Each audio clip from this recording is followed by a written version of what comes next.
제가 그 강의할 때도 얘기하고 교재에도 이걸 넣을까 말까 하다가 좀 고심을 했는데요. 뭐 여러분들이 보면은 다 알만한 그런 내용입니다. 모 교회 문제가 다른 것이 아니라 부자세습, 그러니까 그 교회가 속한 총회는 부자세습을 법으로 아예 금지를 하고 있습니다. 그런데 처음에는 그것을 존중을 해서 아들 목사님을 별도로 교회를 개척을 해서 담임을 하도록 했는데, 나중에는 이제 결국 이제 그 아들 목사님을 모시게 됐고, 이것이 이제 총회법에서 위법을 한 것이니까 그로 인해서 이제 문제가 됐는데, 처음에는 그것이 잘못됐다, 범법이다 라고 해가지고 이제 총회 차원에서도 그런 부분에 관해서 잘못된 부분을 얘기를 했는데, 계속해서 뭐 그 목사님이 계시고 또 그 목사님이 영향력이 크시니까 그 총회 총회장 역임하셨고, 성도님이 10만 명이니까 그 총회에서 제일 큰 교회니까요. 그래서 결국에는 이제 그 목사님 아드님이 가셨고, 법 차원 아예 그 총회에서 법을 특별법 이거를 결정하고 나와서는 세상법 교회 뭐 어느 법도 적용하지 못할 아예 특별법을 만들어서 그 교회만을 위한 그 아들 목사님이 단임자로 청빙될 수 있는 그런 법을, 특별법을 제정을 했죠. 그래서 많은 분들이 이제 그걸 통해 가지고 비판을 하고 비난을 하는데, 저는 이제 그거를 말씀드리려고 하는 것이 아니고요. 지금 외적으로 봤을 때는 그 교회가 드러나는 것이, 외적으로 봤을 때는 방금 말한 부자 세습으로 인해 가지고 또 뭐 그 여러 뭐 재정적인 부분에 관련돼 가지고 외적으로 그 문제가 불거졌는데, 저는 그게 보이는 게 아니고요. 그게 보이는 게 아니고, 방금 말한 그 교회 원로 목사님은 2013년 WC 부산 총회를 주도적으로 했던 위원장이십니다. WCC가 뭔지는 뭐 다 말씀드렸으니까 제가 더 설명하지 않겠습니다. 6차인가 그때 총회 때는 한국의 이화여대 모 교수가 개회식 때 가서 죽은 영들을 불러오는 거죠. 그러니까 굿불이 하는 거죠. 그게 WC 총회 개막식이에요. 6.25 때 죽은 뭐 영들이요, 무슨 전쟁 때 죽은 뭐 영들이요, 뭐 이렇게 하고요. 그게 개막식이라고요. 그러니까 WCC가 뭔가를 대략 우리가 그거 하나만 알 수 있죠. 교회에 뭐 부자가 세습을 했건, 뭐 딸이 세습을 했건, 누가 세습을 했건, 뭐 어떤 잘못을 했건, 그거는 지금 교회법 혹은 뭐 세상적으로 지탄과 대상이 될지 모르지만, 그 모든 죄악들이라고 하는 거는 어쨌거나 예수님 이름으로 회개하면 용서받잖아요. 부자 세습이 범법한 건데 회개하면 용서받고, 용서 못 받아요? 아니잖아요. 회개하면 용서받잖아요. 범법한 거예요. 예수님 외에 구원자가 있다라는 것이 구원받을 수 있을까? 이 질문 지금 여러분이 수없이 드리거든요. WCC가 그 얘기인데, 우리들이 보기에는 외적으로는 그 문제가 무슨 뭐 부자 세습이다, 무슨 뭐 교회 재정이다, 이런 문제가 외적으로 보이지만, 이전 목사가 봤을 때는 그 교회가 WCC 총회를 유치하는데 주도적인 역할을 했다. WCC는 한마디로 얘기하면 예수님 외에 구원자가 있다라고 인정하자는 얘기거든요. 모든 종교가 지금 다 통합되고 있는데, 가장 이제 걸림이 되는 게 뭐냐면 개신교예요. 왜 개신교가 걸림이 되냐면, 개신교는 오직 예수님만이 구원자라고 주장을 하거든요. 그러니까 개신교에서만 그거를 포기해주면 다른 종교는 다 하나가 돼요. 다른 종교 이미 다 그렇게 하나가 되어가고 있고요. 교황이라고 하는 그 로마 캐톨릭 수장이 2000년 동안 서방 종교에 동방 종교에 이게 갈렸잖아요. 로마 캐톨릭이 원래 서방 종교이고, 지금 러시아 종교, 이게 동서방이 나뉜 것이 서로 이제 탐은 뭐 이런 역사적 배경이 있는데, 1000년 동안 원수로 있다가 로마 교황이 찾아가서 화해하고, 또 중동 국가를 또 직접 아랍에미리트를 방문해가지고 그쪽에 있는 모슬렘, 또 유대 종교 지도자들과 또 화합을 하고, 전 세계가 다 지금 이렇게 하나가 되어 있는데 개신교만 버티고 있거든요. 기독교 인구가 전 세계에서 제일 많다고 저는 좀 부정적입니다. 23억이라고 얘기하는데 23억이라고 얘기했을 때는 그거는 천주교를 합한 숫자를 포함해서 기독교 23억을 보는 것이죠. 개신교라고 했을 때 천주교 10억 빼고 그 10억 뺀다고 나머지 가운데도 우리들이 고백하는 신앙 고백을 하는 그런 교회는 5, 6명밖에 안 돼요. 5억, 6명밖에 안 돼요. 사실은. 우리들 신앙 고백을 한 그대로 고백하는 그런 그 수를 보면 그렇게 하면서도 우리가 끝까지 지키고 있는 것이 우리의 구원자 예수님인데 우리만 포기하면 다른 종교는 다 하나가 되거든요. 그러면 예수님 말고 구원자가 있다 라고 말했을 때 이게 용서받을 수 있나요? 저는 용서받을 수 없다고 봅니다. 이거는 저는 제 얘기가 맞다라고 말하고 싶지 않습니다. 다를 수도 있죠. 그러니까 제가 보는 성경 입장에서는 다른 모든 죄는 다 회개하면 용서받다라고 믿지만 예수님 말고 구원자가 있다고 말하는 건 저는 용서받을 수 없다라고 봅니다. 저는 이건 저 개인의 견해예요. 여러분하고 동의를 구하고 싶지 않아요. 그러니까 저는 어떤 사건을 볼 때 외적으로 벌어지는 그 문제를 저는 안 보이는 것이잖아. 그게 중요하게 여기지 않아요. 배교 얘기 지금 이거 하고 있는 거거든요. 여러분하고요.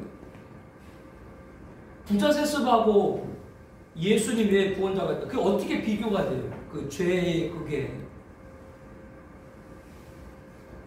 우리나라 대표하는 한 교회, 여러분에게도 한 몇 번 말씀을 드렸습니다만 그 교회는 부목사님이 한 뭐 300명이 되니까요. 부목사를 일일이 다 아마 컨트롤 하기도 쉽지 않을 거예요. 근데 그 부목사님은 그 많은 부목사님 가운데도 거의 그 리더격인 그런 부목사님이셨거든요. 근데 다양하게 그 교회는 뭐 다양하게 활동을 많이 하니까 한 그 화가시죠. 한 그 화가이시면서 또 전시 이런 것도 관장하시는 그러신 분인데 교회에서 이제 그런 문화 사역을 하다 보니까 접촉을 하게 돼가지고 스캔들이 났어요. 그분은 안수는 미국서 받으시고 미국인이세요. 한국인인데 미국적인 미국인이죠. 그러니까 미국에서 신학교 하시고 미국 총회에서 그 교회에서는 새신자 반을 담당을 하시고 그러신 분이세요. 방송에도 많이 나오셨고 스캔들이 났는데 그러니까 그 여자분이 이제 폭로를 한 거예요. 한 매체, 언론사의 매체 폭로를 해서 교회에서는 그냥 바로 다 제명시켜버렸고 그 분이 이제 그 안수받은 미국 교단 총회에 연락을 해서 이분이 이러이러하니까 그 교단 총회에서 조치를 취하라. 바로 이제 해임을 시켰어요. 그 문제는 그 문제죠. 그러니까 그 문제를 딱 봤을 때는 그 목사님이 스캔들 났다니 그게 굉장히 문제잖아요. 근데 제가 봤을 때 그 문제가 그 문제보다도 더 크게 보이는 문제는 뭐냐면 그 여자분이 그 언론과 인터뷰하면서 이런 얘기를 했어요. 그 목사님이 이제 접근하고 교제를 하기 시작을 했는데 사랑의 하나님이시기 때문에 지옥이 없다 그러더라. 지금 국내 5대 교회 들어가는 교회의 부목사님이 지금 그런 얘기를 하는 거예요. 지금 제가 이름이 기억이 안 나요. 미국에 어느 목사님 계세요. 1만 명 모이는 그런 교회를 담임하시는 목사님인데 그분이 쓴 책이 있어요. 사랑은 이긴다. 그 책에 보게 되면 지옥 부정하거든요. 안식교회가 아니 안식교회 아니에요. 정통교회. 안식교회도 네네. 그러니까 이제 그분의 책을 이제 인용하면서 그분이 얘기를 하는 거죠. 그러면 그 불륜 관계에 있는 그 여자분, 나는 지금 사모하고 이혼할 거고 너하고 이제 결혼할 거다. 뭐 목사가 이혼하든 뭐든 뭐 이혼도 할 수 있겠죠. 하든 뭐든 뭐 그거는 뭐 개인적인 거니까 나 말하고 싶지 않은데 왜 불륜 대상한테 지옥이 없다 그 얘기를 왜 했겠어요? 지금 우리가 이렇게 죄를 범해도 그것 또한 용서받겠다. 물론 용서받겠죠. 주님 앞에 회개하면. 문제는 지옥이 없다라고 그렇게 말하는 분이 우리 지금 이 시대에 같이 우리랑 목회하는 목사님 가운데 그런 일. 지금 우리 눈으로 드러나는 게 그 목사님 하나지. 과연 한국교회에 지옥이 없다라고 말하는 목사님 그분 하나일까요? 이거에 뿌리 들어가면 뭐예요? 이거에 뿌리 들어가면 배교거든요. 성경 부정하고. 사랑이 하나님인데 그럼 뭐 천국이 있나요? 자유주의자들에게 천국이 있습니까? 이 세상이랑 천국이지? 이 세상이 좋은 나라가 천국이지? 자유주의자들에게 지옥이 있습니까? 없지요. 이게 지금 그 목사님 한 분의 얘기일까라고 하는 겁니다. 그리고 또 하나 여러분들에게 예화를 말씀을 드렸어요. 청량리에 있는 대성고등학교는 아주 유명한 미션 스쿨입니다. 영락교 세운 교회거든요. 거기 출신의 목사님들, 기라성 같은 목사님 많습니다. 그 대성고등학교요. 맞나? 대성고등학교요? 맞나? 청량리에 있는 건데요. 아주 그 유명한 미션입니다. 거기 전체 회장이, 거기는 미션이니까 예배를 드리잖아요. 채플 시간이 있잖아요. 전체 회장인데 이제 그걸 거부한 거예요. 종교 자유가 있다. 학교에서는 학교의 건학 이념, 미션이라는 건학 이념과 맞지 않기 때문에 그 회장의 지위를 박탈시킨 거니까 박탈시켰는데 이제 세상법으로 걸은 거죠. 학생이 고등학교 3학년 애가 세상법 걸었어요. 걸었는데 이겼어요. 세상법 이기지. 그렇잖아요? 존중해야 되니까 세상법 이겼어요. 그래서 서울대학교 법대를 갔어요. 공부해서 간 것이 아니라 우리 예전에 학과 성적 말고 어떤 그 학생들 여러 활동 성적 이런 걸로 해서 대학에 합격하는 그 과정이 있었죠. 그러니까 미션 스쿨에 들어가가지고 예배를 반대하는 그런 일을 했다라고 해서 인정받아서 서울대학교 법대에 갔다니까요. 근데 문제는요, 제가 말씀드린 문제는 그 학생이 그랬다는 것이 중요한 것이 아니라 왜 그런 학생이 나왔을까?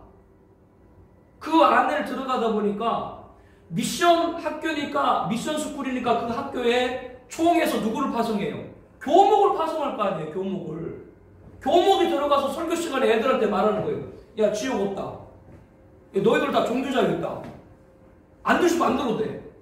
걔가 나올까 뒤에 누가 있는 거예요? 목사가 있는 거예요, 목사. 신학대학 졸업해가지고 대학원 졸업 목사 돼가지고 가가지고 지옥 없다. 그런 애가 나오는데 뒤에 그 목사가 있었다고요. 이게 근데 지금 우리가 심각하게 여기지 않는다. 우리 시대에 지금 이런 일이 벌어지고 있는데 배교가 우리랑 관계가 없는 일이다. 이렇게 말할 수 있는가라고 하는 거죠. 지금 몇 가지지. 이거 말고도 지금 얘기할 게 수없이 많아요. 수없이 많아요. 그래도 이 애가 서울대학교 법대 가더니 저는 그때 그 뉴스 보고 얘가 뭔가 좀 이상하다. 얘 좀 위험하다 했는데 어느 날 갑자기 여의도 광장에 빨가벗고 나와요. 여의도 광장에 왜 빨가벗고 나오는 줄 알아요? 얘가요? 군대 가고 싶지 않다고. 국군의 날 빨개벗고 나오고 데모한 거예요. 서울대학교 법대 나온 애가. 뒤에 그 목사님이 걔를 그렇게 만들었다라고 다 책임을 말하는 것이 아니라 목사가 강단에서 지옥 없다, 종교자유 있다, 인권이 있다, 그 말 한마디 한마디가 사람들로 하여금 이상한, 마치 조금 심하게 얘기하면 변종된 사람들로 자꾸 만들어주고 있다. 그것이 바로 뭐예요? 배교입니다. 그런데 어떻게 성서 비평학을 수용을 하고 공청회를 수용하고 어떻게 우리가 동정녀 탄생을 부인하고 이런 사람들과 우리가 어떻게 손을 잡냐고요. 정말로 계시로 가면 그 일을 못합니다. 다른 죄, 어떤 죄를 범해도 그 모든 죄는 예수님 믿고, 지금 우리가 은혜 시대잖아요. 교회 시대잖아요. 성령 시대. 예수 이름으로 회개하면 다 용서받지만 예수 외에 구원자가 있다. 또 그거를 무너뜨리는 그러한 교리, 그러한 사상들은 교회에서 절대로 용인해서는 안 될 줄로 믿습니다. 아멘. 코로나 팬데믹으로 가정 예배를 대체한다. 이 안에 배교가 없을까요? 이 안에 배교가 없냐고. 그거를 가다가 하다 보면 어떻게 돼요? 그럼 교회 필요 없고 집에서 있으면 되고. 목사가 뭘 필요해? 그냥 AI 만들어 놓고 설교하면 되죠. 그럼 이재원 목사 같은 설교는 안 할 거 아니에요. AI는 좋은 얘기만 해줄 거 아니에요. 이게 지금 우리 시대의 목양에 들어와 있다. 여기에 좀 들어와 있다고요.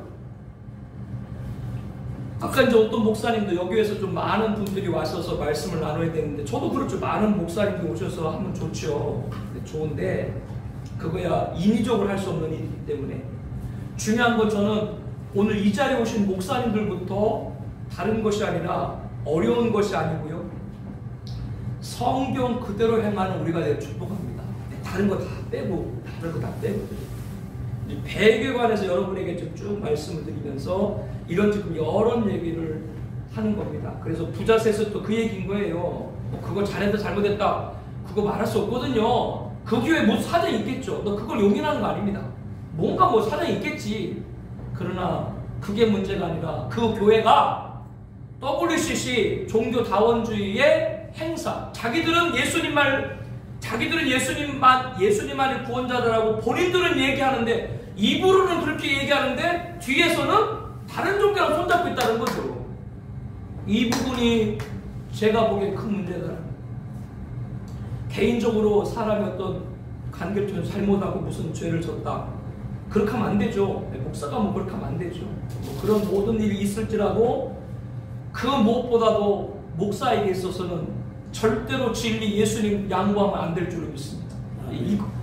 그러니까 사실은 우리가 그것 때문에 지금 목사하는 거잖아요. 우리가 입을 거 제대로 못 입고 먹을 걸 제대로 못 먹고 하면서 개척에 우리가 허리띠 줄로 매고 우리 개척하면서 우리가 고생한 이유가 그 예수님 하나 때문에 우리가 그렇게 고생을 하고 있는데 그거를 버려버린다. 야, 이게 도대체 어떻게 되는 세상인지 좀 모르겠습니다. 이게 정말 그 눈물, 그거를 보면 진짜 그 눈물이 앞을 가릴 때가 한두 번이 아니고요. 그 말레이시아에서 선교사님이 연락이 오셨는데 우리 사역회 활동을 하시는 분이거든요. 제 책이고 뭐 다 보내드리는데 요번에 그쪽에 목사님들 모임이 있어서 있는데 재정적으로 필요하다 그래서 우리 교회도 여유가 많지는 않습니다만 여기저기 그렇게 해가지고 많지 않아요. 한 100만 원 만들어서 그냥 보내드렸거든요. 그래서 그렇게 하는 이유가 다른 것이 아니라 진리가 증거되는 일에 쓰이기 때문에 그렇게 이제 하고, 우리들 성도님들이 헌금을 하고 또 우리들 각각이 또 선교를 하는 이유가 다른 것이 아니라 그 예수님 진리 때문에 우리가 그렇게 하는 것인데, 이거 가지고 완전히 지금 흔들리고 있다라고 하는 것이죠.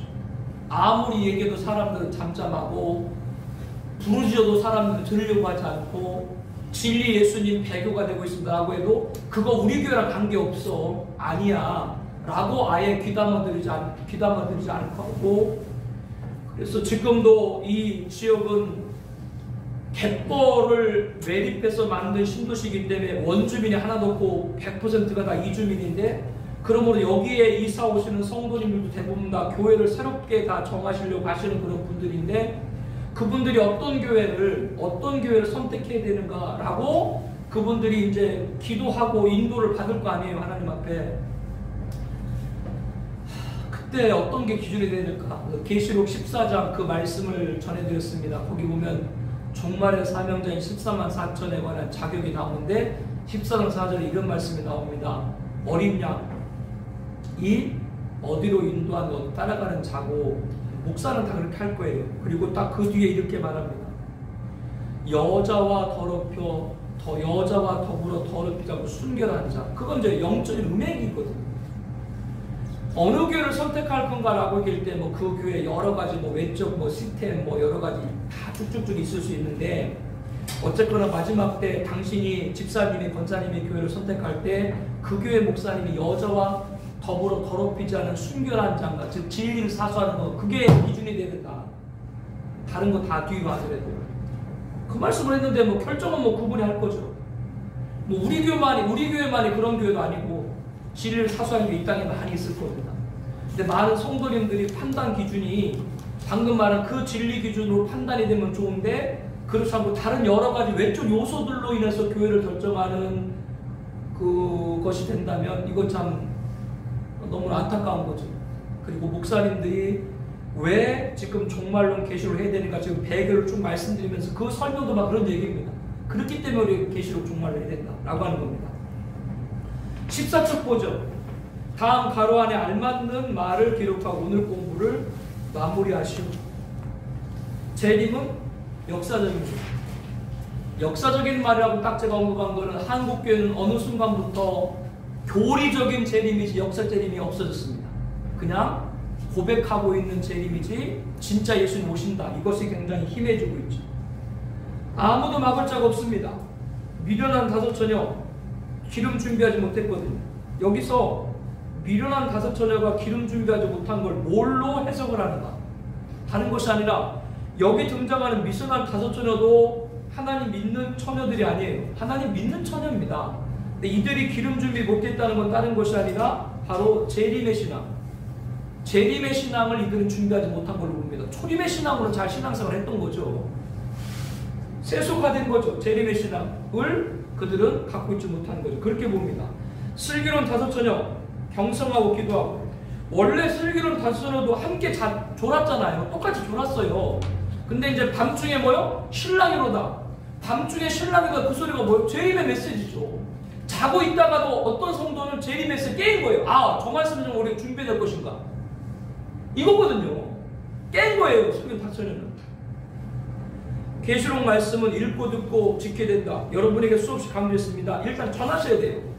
내가 좀 부족해도 전하고, 그리고 나중에 내가 부족한 게 발견이 되면 성도님한테 내가 앞서 이러이러할 때는 이 부분을 내가 미흡했습니다 라고 솔직히 얘기하면 되고, 다른 부분은 성령님한테 맡기면 될 줄을 믿습니다. 일단 전하는 게 중요하거든요. 왜냐하면 말씀도 증거할 때 성역사했고 증거할 때 깨닫게 할 줄을 믿습니다. 그러니까 먼저 여는 거, 이거를 꼭 여러분에게 말씀드리는 거고, 절대로 신부의 우리는 배교, 지금은 배교입니다. 적그리스도 따르지 말아야 되는데 적그리스도를 따르도록 하도록 위해서 교회가 지금 어떤 일에 배교 안에 있다. 이거 절대적으로 우리들이 여기에 빠지지 말아야 된다. 이 경종입니다. 요건 이렇게 요약을 하고요. 15쪽에 예수 영광이 있죠. 이거는 그냥 쭉 넘어갈게요. 이 사도 요한이 계시를 받은 날이 어떤 날이에요? 주의 날. 성경에 주의 날은 딱 한 곳에 있습니다. 안식일이 아니죠.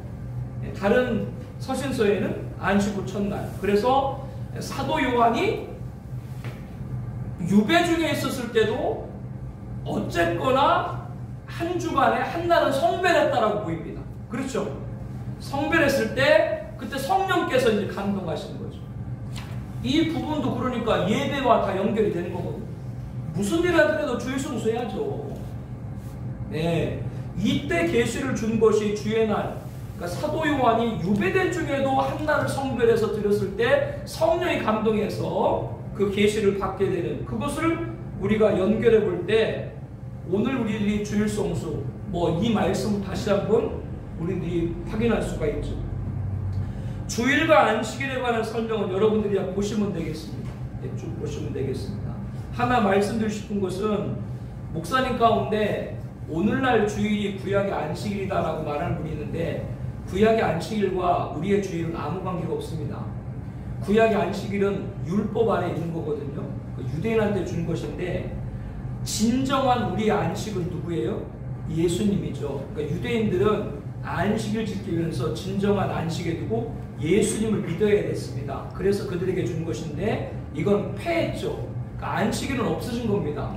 그렇기 때문에 이거는 주일과 안식일은 사실 아무 관계가 없습니다. 단 안식일이 복되고 거룩하고, 그렇기 때문에 우리가 주일을 예배할 때도 복되고 거룩한 날 이렇게 우리가 표현을 하긴 하지만 안식일과는 아무 관계가 없습니다. 우리들은 안식일을 통해서 만나야 될 진정한 안식, 예수님을 믿음으로 안식 얻는 줄로 믿습니다. 그리고 천국에서 영원한 안식을 얻겠죠. 이렇게 봐야 맞습니다. 그건 그 얘기고요. 16쪽 3번에 보게 되면 나 요한은 너희 형제요, 또 4번에 보게 되면 형제의 자격, 이렇게 쭉 나오는데 고난에 관한, 동참에 관한 얘기입니다. 예수 환난과 나라와 참에 동참하는 것, 아까 우리 사도행전 말씀 우리가 나눴을 때도 여러분에게 말씀드렸죠. 바울과 실라가 옥중에서 예수 이름 때문에 갇혔을 때도 찬송할 때 하나님이 일하셨잖아요. 정말 우리 시대에 예배 때문에 감옥에 갇힐 일이 없다라고 말할 수 없어요. 지금 벌어지는 모든 일을 봤을 때요. 그러나 감옥에 갈지라도 우리는 예배를 드려야 되고, 그 안에서 찬송할 때 하나님이 일하실 줄로 믿습니다. 그러니까 요한은 너의 형제요, 형제 자격에 쭉 말하는 건 다른 것이 아니라 이렇게 예수의 환난과 나라와 참에 동참하는 자가 되어야 된다. 이제 이 얘기거든요. 그 얘기입니다. 17쪽에 5번 사도 요한이 7 금초대를 보았을 때 7 금초대 사이는 누구를 봐요? 인자 같으니.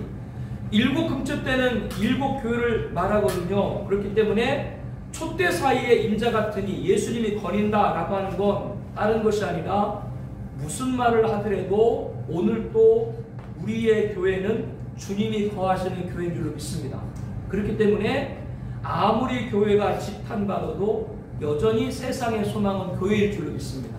단 주님이 거하는 교회가 되야 되죠. 그 부분이고요. 17쪽의 6번 가로 안에 알맞는 말을 넣고 공부를 마무리하시오. 그래서 아까도 말씀했던 것처럼 이 계시를 받은 날이 언제예요? 주일이 아니거든요. 다시 한번 우리가 주일 예배에 대한 강조, 또 우리가 환난과 난과 참과 동참해야 된다라고 하는 부분들을 주님의 고난 싫어요, 나 감옥에 가면서까지 예배 안 드릴래요 라는 분들은 주님의 고난 피한 사람들은 영번의 고난에 처할 수 있다. 예, 이게 계시록의 말씀이죠. 19쪽에 하늘의 보좌 보겠습니다. 이 부분은 제가 빨리 넘어가도록 하겠습니다. 성경에 하늘 보좌에 관한 이렇게 분명한 계시가 나오는 거는 다른 데는 찾아보기 어렵습니다. 근데 4장에 보게 되면 이제 사도 요한을 이끌죠. 세대주에서는 이거를 교회가 휴거하는 거라고 말하는데 그렇지 않습니다. 4장 1절에 사도 요한이 이끈 거는 천상을 보여주기 위해서 이끈 거거든요. 천상을 왜 보여줬는가? 여기 딱 답할 수 됩니다. 하늘 보좌를 보여준 이유는 다른 것이 아니라 인류의 흥망성쇠와 인간의 생사업, 이 모든 지구의 역사를 총 집행하는 곳이 어디예요? 하늘 보좌다. 그걸 보여주고 다른 이유 아니에요. 뭐 하늘 보좌에 뭐가 있다 뭐 그런 거를 보여주는 것이 아니라 그 보좌에서 이 땅의 모든 역사가 집행되는 줄 믿습니다. 그래서 사도 요한에게 그걸 보여준 거예요. 그 하늘 보좌에서 있는 일을 이제 5장에 보게 되면 그 모든 역사가 담긴 두루마리를 누가 취하세요? 예수님이 취하는 거죠. 예수님 이 땅에 오신 것이고 그 얘기입니다. 19절 1번에 하늘 보좌에 앉으신 이에 대한 설명으로 바르지 않은 거 고르시오. 그건 여러분들이 보세요.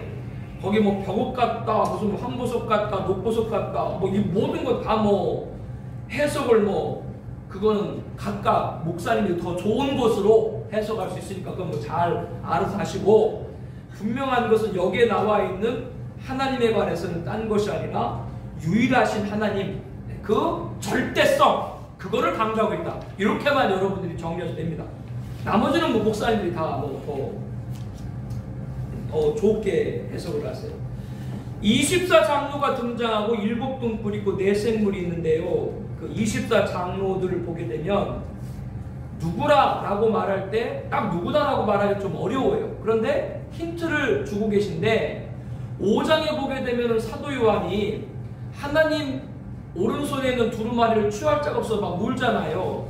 근데 장로 한 사람이 와가지고 어린 양이 떼실 거다라고 말하잖아요. 그러니까 24장로 중에 한 장로가 이제 그런 얘기를 한 거거든요. 그러니까 이런 걸 통해서 봤을 때, 성경을 통해서 봤을 때 이들이 또 그 흰옷을 입고 머리에 금관, 면류관을 쓰고 있거든요. 그러니까 하나님의 큰 상급을 받은 거죠. 이 모든 걸 통해서 봤을 때 천상에도 차별이 있는 것이 아니라 자리의 차이가 있다라고 봐야죠. 이들이 순교자일 수도 있는 것이고 여러 상급과 연결을 해볼 수 있습니다. 그러니까 모든 성도님이 다 예수님 믿고 천국을 가게 되지만 그 천국에도 분명히 자리의 차이가 있다라고 하는 거예요. 네, 그렇게 그 정도만 뭐 보시면 되겠고요. 내생물은 결국에는 천사인데 이것은 영물의 대표로 보면 되겠습니다. 그래서 이 내생물들이 6장에 보게 되면 주님의 명령에 따라 이 내생물 천사들이거든요. 그들이 하나하나 일을 띄죠. 주님의 명령을 따라. 그래서 계시록을 보게 되면 천사들이 많이 등장하는데 만만천천 해를 수 없는, 그 4장과 5장에 보게 되면 천상에서 만만천천 해를 수 없는 많은 천사들이 찬송하는 모습도 나오고요. 또 계시록을 보게 되면 물을 차지한 천사, 큰 해일이나 파도나 이런 걸 주관하는, 또 불을 다스리는 천사, 대형 산불 이런 걸 주장하는, 또 바람, 전쟁을 주관하는, 이렇게 하나님이 부르시는 여러 천사가 나오고 그 여러 천사 가운데 영물의 대표 바로 이 내생물이다. 뭐 그 정도 그렇게만 여러분이 정리하시면 되겠고, 7명은 다른 것이 아니라 바로 성령님이시고, 보호자에 누가 계세요? 하나님 성부. 그 옆에 오른편에 두루마리를 누가 취하세요? 예수님의 성자. 또 거기에 몇 명이 있어요? 7명 성령. 결국 그 천상에도 뭐요? 성부, 성자, 성령이 함께하는 모습. 이거를 보고, 그렇기 때문에 태초에도 천지를 창조할 때 어떻게 창조하셨어요? 우리 성부, 성자, 성령. 태초부터 종말까지 성부, 성자, 성령이 함께 역사하는 말씀을 우리에게 알려주고 있습니다. 그때까지 함께 하시는 거예요. 일하시는 거예요. 뭐 여러분들 그 정도만 보시고 나머지는 뭐 쭉 읽어보셔도 여러분들 되겠습니다. 20쪽에 3번 있죠? 3번 보면 영물의 대표 내생물 성도 대표 24장 그리고 이 하늘 보좌 앉으신 하나님께 영광 올려드려요. 예배 드린 말씀이 쭉 나와요. 이걸 가지고 이제 우리가 오늘날 교회에서 여기서 이제 그 이들이 올려드린 예배를 통해서 우리도 오늘날 예배를 적용할 수 있죠. 엎드려 예배하라. 살아계심을 예배하라. 헌신 예배하라. 이 24장로들은 이 땅에서 충성 헌신해서 받은 면류관 있죠. 그것까지도 벗어서 하나님 앞에 올려드리거든요. 우리 찬송하죠. 면류관 벗어서 그것까지 온전히 헌신. 그리고 인정하고 하나님을 하나 인정하고 또 믿음으로 예배하고 이런 모습들도 오늘날 교회의 신앙생활의 예배생활 접목할 수 있습니다. 그러니까 이거는 뭐냐면 계시록을 공부하게 되면 예배론 이런 부분에도 적용할 수 있는 말씀이 많이 있어요. 그렇게 여러분 참고하시면 됩니다. 뭐 나머지는 여러분들이 쭉 보시면 되겠고요. 바로 5장으로 넘어가겠습니다. 23쪽입니다. 핸델의 메시아 아시죠? 3대 오라클의 메시아인데 1741년 완성되고 1742년에 초연됐는데 오늘까지 300년 지났지만 부활절, 뭐 성탄절 이렇게 이제 교회에 중요한 행사가 있을 때 이 메시아 이것이 이제 공연이 되고 예수 안 믿는 분들도 가장 친숙한 그러한 곡입니다. 이 메시아가 총 3부거든요. 1부가 예수 예언과 탄생, 2부가 예수의 순환과 속죄, 그리고 3부가 죽임당한 어린 양이에요. 이 메시아가 이렇게 구성이 되어 있는데 죽임당한 어린 양을 가장 잘 말씀하고 있는 것이 바로 그 중에 하나가 요한계시록 5장입니다. 5장이라서 말씀을 하고 있습니다. 일찍 죽임당한 것들아 굉장히 연약해 보이죠. 어린 양 비하시키고 있죠. 그런데 이렇게 일찍 죽임당하고 연약해 보이고 어린 양으로 비하되는 것처럼 보이는 그 어린 양에게 하나님은 두루마리를 허락했습니다. 이게 하나님의 일하심과 다른 거죠. 어린 양의 문자적, 영적 의미 이런 부분들을 우리가 한번 이걸 통해 나눌 수가 있는데요. 보호자에 앉으신 오른손에 들은 두루마리가 뭔가 이거를 설명할 때 여러 가지 뭐 설명할 수 있어요. 두루마리가 도대체 뭔가 한마디로 좀 딱 요약을 해서 인류의 흥망성쇠와 인간 생사복에 대한 모든 말씀에서 딱 그렇게 정리를 했습니다. 왜? 이 두루마리 가운데 이제 6장부터 인을 떼잖아요. 뗐을 때 이제 모든 마지막에 되어질 일. 그래서 계시록에는 마지막에 되어질 일이 기록되어 있는 거지만 사실상 두루마리는 뭐예요? 창조 때부터 모든 일들이 기록되어 있고 마지막에 완성이 재림의 종말에 있을 그것이 바로 이 두루마리를 띄는 마지막 띄는 것으로 나온 건데 그 안에는 뭐예요? 창조부터 모든 일이 다 기록되는 거예요. 계시록은 마지막이니까 거기서 띄었다라고 이렇게 나온 것이고요. 그렇게 한번 정리를 해봤습니다. 근데 여기 있는 정리한 부분들은 제가 연구한 것이고 하기 때문에 우리 교회에서 강의를 한 거거든요. 목사님들한테 꼭 당부드리고 싶은 것은 목사님 연구를 많이 하시고 책을 쓰는 것도 좋은데 교회에서 설교하고 나서 책을 쓰는 게 좋다고 봅니다. 그걸 설교한 거. 신학자들 이 주석집도 많고 종말론에 관한 책들 많잖아요. 신학자들이 그런 계시록과 종말론에 관한 책들을 많이 저술을 했는데 거기서 부딪히는 부분들이 발생하는 이유 중에 하나가 제가 보기에는 신학자는 그 안에는 뭐 목사님들도 계시니까 기도를 많이 하시겠습니다만은 신학자들은 도서실서 나온 연구지. 도서실서 나온 연구하고 강단에서 무릎을 꿇고 나온 말씀과 같아요? 똑같은 성경을 보지만 도서실서 나온 책하고 강단에서 무릎 꿇고 한 목사님들의 말씀과 같을 수가 저는 없다고 봅니다. 그러니까 신학자를 무시하는 것이 아니라요. 제가 말씀드리는 건 책을 내더라도 꼭 교회에서 설교하고 목사님들이 먼저 선포하신 것이 책으로 엮어지는 것이 읽는 사람들에게도 감동이 되기 때문에 그 말씀 드리고 싶습니다. 이렇게 두루마리는 인류 흥망성쇠부터 인간의 생사복까지 된 모든 말씀이다 라고 하는 것이고요. 천상보좌에는 여러 책들이 많이 있습니다. 그 천상보좌 여러 책들이 많이 있는데, 그러니까 지금 두루마리를 말하다가 두루마리가 책이니까 다른 성경에 나와 있는 여러 책들도 조금 말씀을 하고 있는 거예요. 생명책은 창세 때부터 구원받은 자 이름이 기록된 것이고요. 행위책은 이거는 불신자의 죄입니다. 우리랑 관계없어요. 어떤 분들은 뭐 신자들도 행위책이 있다고 해서 신고자 심판에 따라 신자들도 다 뭐 적을 한다는데, 아니 예수님 믿으면 이미 예수님께서 요한복음 3장 16절 말씀하신 것처럼 이미 우리가 예수님을 믿으면 이미 심판받지 않는 거잖아요. 그런데 우리들이 잘못된 게 기록돼가지고 나중에 다 그거에 따라 받는다? 아니죠. 믿는 사람들은 상급, 자신들이 주님의 일을 행한 그 상급에 대한 걸 받는 것이지, 믿는 사람들이 예수님 믿고 났는데 마지막 신고자 심판에서 그 뭐 행위대로 무슨 차별을 받는다? 그거는 저는 성경으로 볼 때 조금 수용되기 어렵다고 봅니다. 행위죄 보면 이거 불신자입니다. 불신자에 관한 행위에 따라 심판이죠. 기념책, 말씀드린 대로 성들의 공적입니다.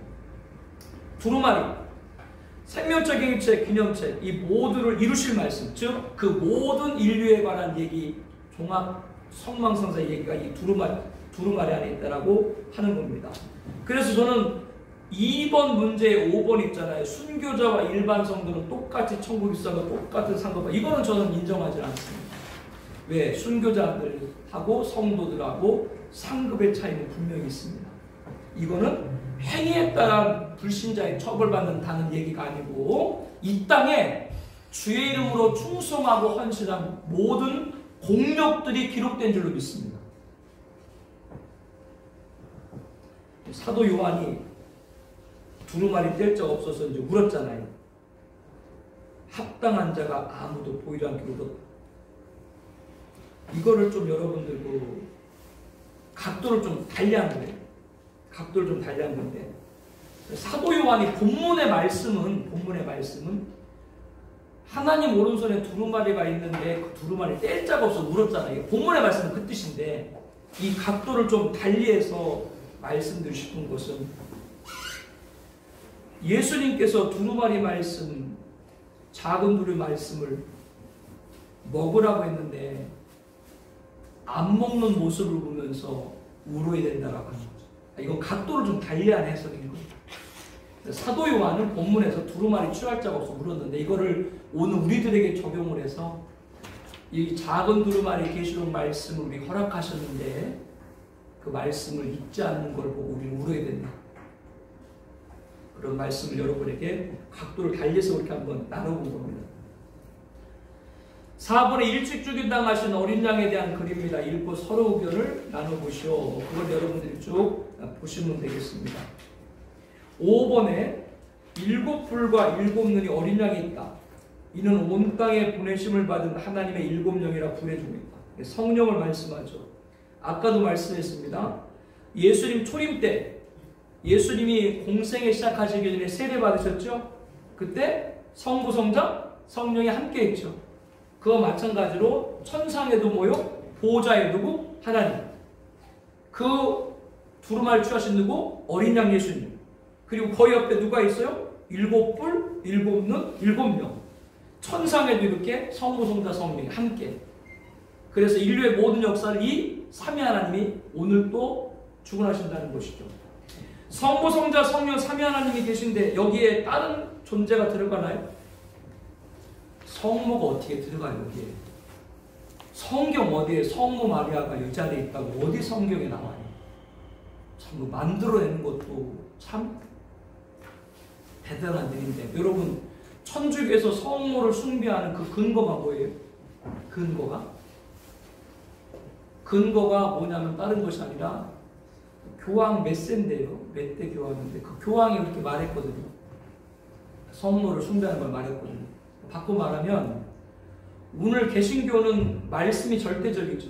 성경이. 근데 천주교는 성경 위에 교황입니다. 교황의 말이 뭐예요? 성경입니다. 그래서 지금 천주교에서 교황은 뭐로 불러요? 사도 베드로의 후예라고 이렇게 얘기를 하는데요. 천주교에서 교황은 뭐로 불러요? 절대 무호합니다. 교황은 실수 없다고 얘기합니다. 그게 성경적이에요. 지금 교황 프란체스코요.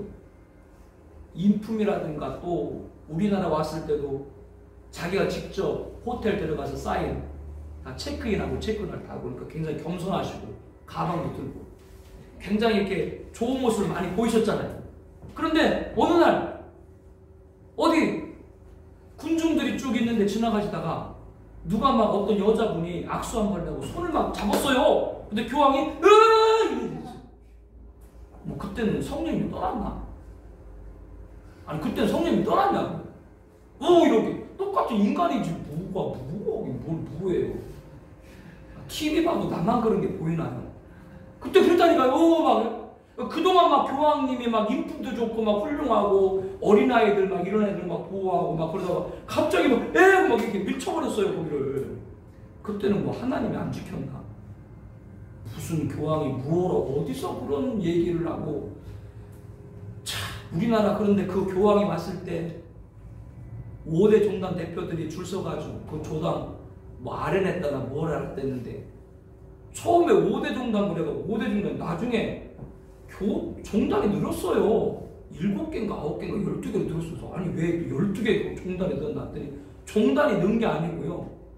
처음에는 개신교 대표로 NCC니까요. 교회비니까 거기 총무 김영주 총무가 만났는데 그게 이제 개신교 대표를 만난 거지. 우리 그 보수 쪽에 아예 가지도 않고 종단이 늘어나는 게 다른 게 종단이 늘어나는 것이 아니고, 우리나라 목사님들이 여의도 누구누구, 뭐 대한예수교 총회 통합 누구누구, 구세군 누구누구, 개신교 목사님들이 만나서 악수하려고 줄 섰더만. 그러니까 종단이 12개 늘었다는 게 종단 느는 게 아니라 개신교 목사님들과 이름을 다 버렸다니까. 아, 그분하고 악수해서 뭐 하려고 하는 건데? 뭐 어떻게 하려고 하는 건데 지금? 무슨 그 교황이 성모가 뭐 말했다 그래서 거기다가 성부, 성자, 성령, 성모를 갖다 치고 거기다 이렇게 얹어놨는데, 지금 우리가 여기 지상에 계셨을 때도 성부, 성자, 성령이 맺고, 천상에서도 지금 보좌 하나님과 어린 양 예수님과 7뿔 7눈 성령님, 이 천상의 보좌에도 그 삼위 하나님만 있는데 거기 어떻게 성모가 들어가냐고. 어디 들어가냐고. 그러니까 진짜 이 억울한 게 누구냐면, 내가 보기엔 기독교 2000년사에 진짜 억울한 게 누구냐, 마리아예요. 마리아가 자기가 뭐 높여달라고 했나요? 말도 안 했는데 왜 자기들 높이냐고. 왜? 마리아가 정말 얼마나 훌륭하잖아요. 그런데 훌륭한데 천주교 때문에 오히려 마리아 얘기를 못해요. 제일 억울한 게 마리아라니까요. 14살 15살에 애기 낳아가지고 예수님의 육신의 어머니를 이렇게 공양하게 키웠는데, 마리아는 예수님의 제자인 줄로 믿습니다. 그러니까 마가다락방 120제자 가운데 마리아가 들어갔죠. 예수님의 제자지. 어디 여기에 성부, 성자, 성령, 삼위 말고 다른 들어갈 자리가 없다. 그걸 여기 말씀드리는 거예요. 그런 말을 하는 분들과 우리들은 같이 할 수 없다는 말씀드리고, 6번에 이기신 분만. 자, 여기서 이제 우리들이 볼 때 어린 양은 일찍 죽인다는 어린 양이죠. 근데 그분이 죽고 끝나는 것이 아니라 뭐예요? 이기셨다. 그분이 바로 뭐예요? 부활 승천하신 예수님이시죠. 이기신 분이 취했다라고 하는 겁니다. 나머지 거기 문항들은 보시면 되고, 7번에 보면 어린 양의 두루마리를 취하심에 먼저 보좌 주변에 네 생물과 20단을 찬양 올리기 위해서 검은 고와 향이 가득한 근들이 가서 이 양은 성들의 기도들이다. 그 기도는, 이 기도는 8장을 공부할 때 배우게 되니까 나중에 좀 넘어가고요. 이 5장에서는 앞서 4장에서 보게 되면 내생무라하고 24장로만 찬양했잖아요. 근데 5장에서는요, 이 어린 양이 딱 두루마리를 취하니까 내생무라하고 24장로만 아니라 많은 천사, 헤아릴 수 없는 만만이고 천천히 많은 천사, 또 그뿐 아니라 하늘 위와 땅 위와 땅 아래 바다 위에 또 그 가운데 모든 피조물들이 다 찬양 올립니다. 어린 양이 다 뛰니까. 이건 우리들이 뭘 알게 하냐면요, 하나님이 우리를 만드신 목적이 뭐예요? 이 백성은 내가 나를 위하여 지었나니 나를 찬송하게 하려 하심이라.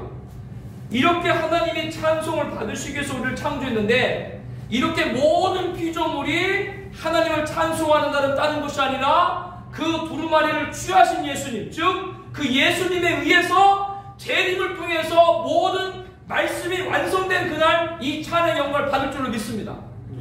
5장에 그걸 얘기하는 거예요. 그러니까 5장에 딱 취하니까, 그 취한다는 건 뭐예요? 우리에게 보기엔 취한 거지만 이미 그 모든 일은 하나님의 관점 것은 다 이룬 줄로 믿습니다. 마지막까지.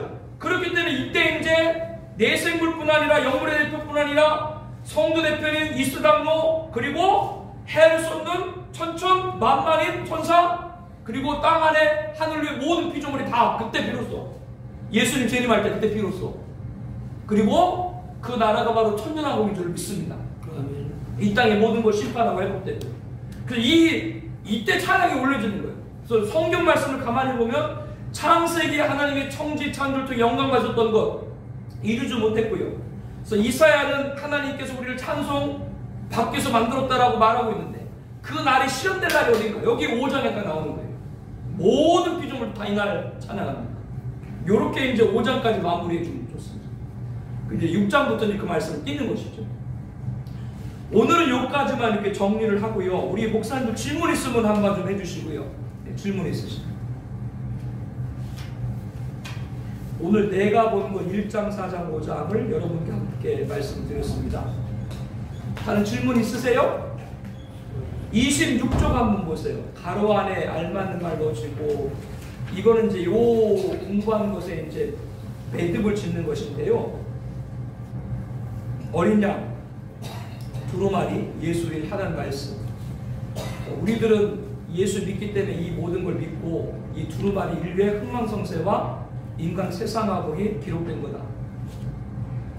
처음부터 마지막 오늘까지 하나님은 자기 백성 구원하는 그 모든 계획이 두루마리 안에 있는 거예요. 또한 최종적인 심판도 다 여기에 기록되어 있는 거예요. 두루마리 안에. 그래서 저와 여러분들은 순교의 길이라도 어린 양의 인도를 따르는 자가 되어야 됩니다. 왜냐하면 우리들은 답을 다 알고 결론을 다 알거든요. 반드시 이긴다는 걸 알고 있거든요. 오늘 그 도전 여러분에게 드렸어요. 감옥에서 주님의 고난 받들은 찬송 하나님 일하시는. 지금 우리 시대가 앞으로 조금 있다가 예배 드린 것 때문에 목사가 감옥 갈 일이 앞으로 생길 줄 모른다라고 저 말씀. 이거 그냥 기울여 들으면 안 됩니다. 지금 모든 하는 일을 봤을 때 어느 정권이 문제가 아니에요. 이거 어느 정권이 문제가 아니고요. 누가 오더라도 세상의 군왕은 세상의 군왕이 끝납니다. 그건 세상 군왕이에요. 그거는. 그게 무슨 세상 군왕들이 하나님의 뜻을 이룹니까? 누가 되더라도 누가 되는 것보다도 우리들 영적인 일에 그런 일이 있을 때 그 옥에서도 찬송해야 되는 이유는 오늘 이 말씀을 통해서 어린 양이신 그 예수님께 두루마리 취했다. 완전한 그 승리가 우리에게 분명히 주어진 줄로 믿습니다. 그렇기 때문에 우리는 따라야 되는 것이고요. 성부, 성자, 성령의 역사 또 이 말씀을 통해 배웠고, 이 찬양과 영광 모든 피조물까지 다 찬송할 것처럼 우리가 섬기는 교회가 이 예수님의 재림의 소망에 찬양 영광 올리는 그런 교회가 되시기를 다시 한번 예수님의 축복합니다.